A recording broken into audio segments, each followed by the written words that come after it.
Welcome back to this course, and we're going to be looking on how you can transition to a new career or industry, and I'm joined by Paminas to tell us more about this. Thank you for joining me. Thank you for having me, as usual. So obviously this is a challenging process. So what challenges can professionals expect to face when they're transitioning to a new career or industry? Good, so there are three main challenges that one will face in there. So number one is lack of experience. So remember the example I gave you. You are a banker, you have 3 to 4 years of experience, but yet you're an engineer or you're a trained accountant. So if you want now to move to accounting, someone will be asking, you don't have the experience. Yes, you do have the qualifications, you have the certificates, but you don't have the experience. And experience is critical, especially if you're not going for an entry-level job. Experience is critical. So that's number one. Number two is ability to earn the same salary. So here you are again, you're a banker, you're earning 100,000 shillings. So if you transition to accounting and you don't have the experience, will you be able to command still the same 100,000 shillings? The answer is most likely not. Yeah. The number three challenge I find with the professionals who are looking to transition is your ability to adapt fast. And here I would want you to look at it from an employer perspective. So even if Wakeo is quite passionate about accounting, but you don't have experience and you want money, you want to be paid reasonable because, I mean, your standard of living is at a certain level. Yes. But are you going to adapt?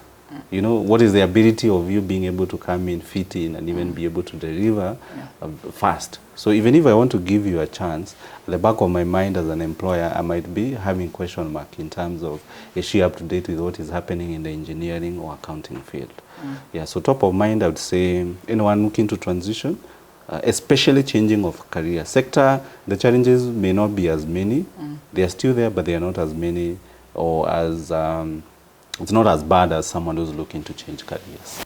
Yeah. So having that in mind, then what steps should one take to make the process more successful?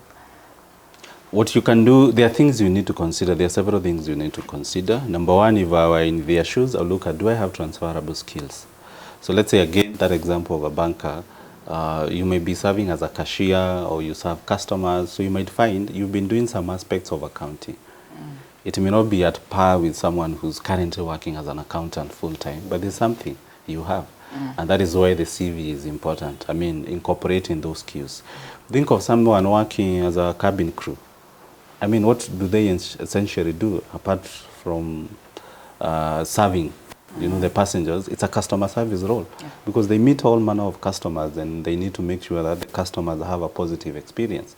So someone who's been a cabin crew, they can be a good administrator, they can serve as a customer service rep, even a call center agent, because they have transferable skills. Yeah, so that's number one, being able to identify the transferable skills and making sure that you capture them in your CV. It's not just a matter of you identifying them. The second thing is a bit of flexibility. So what do I mean here? Are you able to take a step or 2 steps back for you to get where you want to be? So for example, you might find either in terms of salary or even in terms of title and such kind of things. So let's say you've qualified as a HR, but you've never worked in HR, you've been in sales.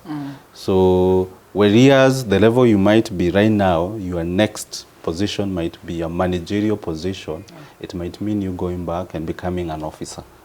So there must be a trade-off, either in terms of salary or in terms of title. So you might find maybe in some instances, I've seen people take a pay cut.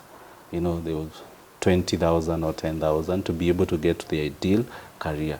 And that way, within 1 or 2 years, especially if you're a performer, you'll be able to, I mean, even climb. And the beauty of it now, you've been a profession that you cherish, where you want to commit the rest of your life.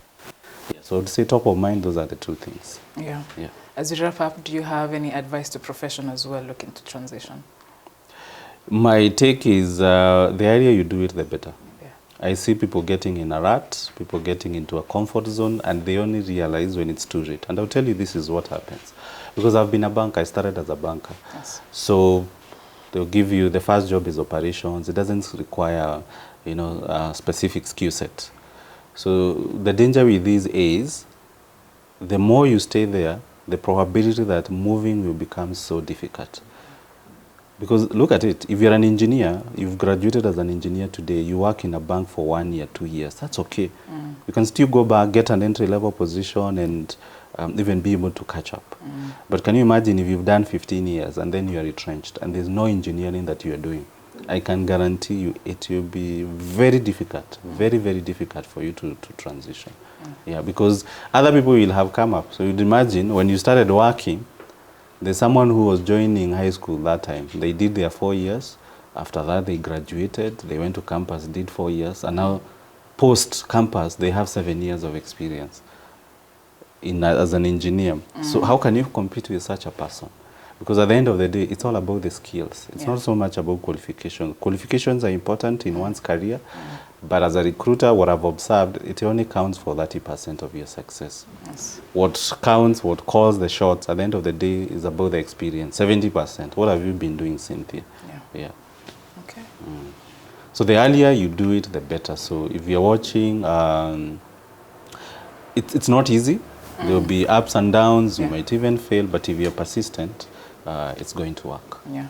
Thank you for enlightening us on this topic. Karibu sana. And for your time, of course. Yeah.